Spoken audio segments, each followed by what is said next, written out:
It's kakanin time. Gagawa tayo ng kakanin kasi marami nagre-request nito. Ito, sobrang simple gawin, pero nagtataka ako, bakit walang gumagawa? Siguro hindi marunong. Kaya ituturo ko sa inyo ngayon paano gumawa ng palitaw. Simpol, luto na, So, una natin gagawin sa paggawa ng palitaw ay magto-toast tayo ng sesame seeds. Yan, that's sesame seeds. Yan. Open sesame. So, what we do, we just toast it a little para lumabas yung aroma niya at saka magkaroon siya ng konting color. Yan. In the meantime, nagto-toast tayo, nagpe-prepare tayo, papakulo na ako ng tubig, di ba? Para tipid sa oras. We just want it to be slightly nutty to bring out the nutty flavor of our sesame seeds. Yan. Set it aside. Yan. Sobrang easy, di ba? Huwag na natin pahirapan yung sarili natin. Yan. Just prep. Yan. Set that aside. Let it cool muna. And now, sisimulan na natin yung ating batter. So, what we're using here is malagkit flour. So, sticky rice flour, no? So, what do we do with our malagkit flour? We just add water. So, we had 3 cups of malagkit flour and 1 cup of water. Yan lang. And we mix it into a dough, no? So, dough consistency yung gusto natin. Yan. So, quick, no? Wala ka nang isipin pa. So, if you just have that in your house, gawa ka na agad. Yan. Simple, it's done, no? And, what do we do now? Para maiba naman, gagawin nating tri-colored palitaw. So, divide natin yung ating dough, no? Divide natin. Set it aside. Yan.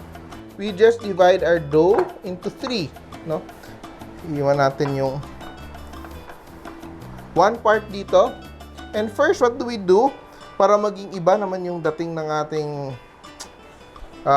palitaw ay lalagyan natin ng buko pandan flavor, no? So, we have buko pandan essence. We add it into our dough and mix it, no? Like that, no? So, maganda yung magiging kulay ng palitaw natin. Konting landi lang, di ba? It's very beautiful to the eye. Yeah. So, we just put that aside, no? We mix our green dough. Yan, set it aside. Yan. And ibalik natin yung isang dough naman natin. Yan. And we add our ube flavor. Yeah. So we have 1 pandan and 1 ube. Yan, mix. So just a bit, no? Just a drop of the flavoring to make a fancier presentation for your palitaw. Yeah. You just set it aside, no? So meron na tayo dito in our plate. Meron na tayong 3 kulay, no? Just one is plain white. So, nakita natin may 3 kulay na tayo ng palitaw dough. So what do we do now? My water is boiling. I just move it closer to me. Yan. And what do? Hindi siya traditional na ginagawa, ha? Pero what I usually do when I make my palitaw is to add a bit of salt into the water. Bakit may salt yung water sa mga recipe hindi ko nakikita? Para magkaroon ng konting contrast of flavor. Kasi tamis to tamis to tamis. So sa akin, lalagyan ko ng konting salt yung water para may konting saltiness. Hindi naman na nagiging sobrang maalat, may konting saltiness kasi nadidilute naman sa boiling water. So now we're ready to make our palitaw, no? So, bakit siya tinatawag na palitaw? Kasi, pagluto na siya, lumilitaw siya. Yan. So, I just wet my hands a little bit. Dust your hands with a little malagkit. Yan. Form a ball. Yan. And flatten with my fingers, no? So, be sure that yan, you're able to shape your palitaw. Yan. Drop it into the boiling water. Yan. Sunod-sunod na siya gawin. Again, you start off with the lightest color, which is the plain. So, it's so easy to do, no? It's already floating, so ibig sabihin, luto na yung ating palitaw. And what we do is we have our sugar and our sesame seeds. We just combine that together. Yan. And just mix. Yan. And put it aside. And lumitaw na yung ating palitaw. Yan. So, we're using shredded coconut.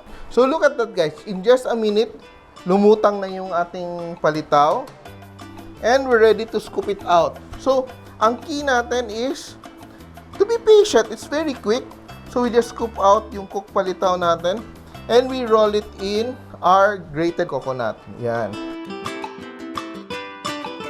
So, yung gamit natin, yung kinayod na niyog. So, sometimes nag-worry kasi tayo na, ay, madaling mapanis yan. So, ano yung technique niya para hindi siya madaling mapanis? You can actually steam itong niyog nyo. Bago nyo gamitin, ay isi-steam nyo, no?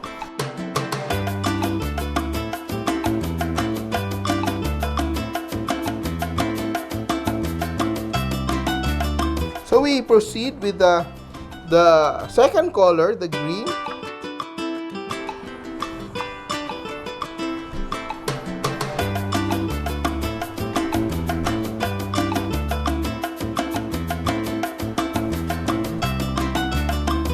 It's very fancy looking yung ating palitaw, no?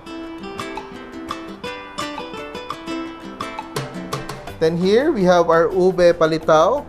So look at that, sobrang ganda na plate.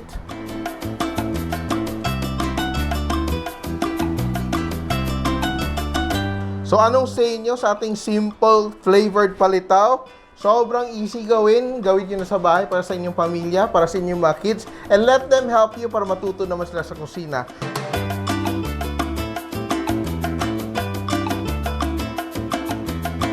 So here it is, our flavored palitaw. Simpol! Nagustuhan niyo ba ang video na to? Please share para lalong dumaming ating mga kasimpol. And don't forget to subscribe to our Facebook, YouTube, and Instagram accounts.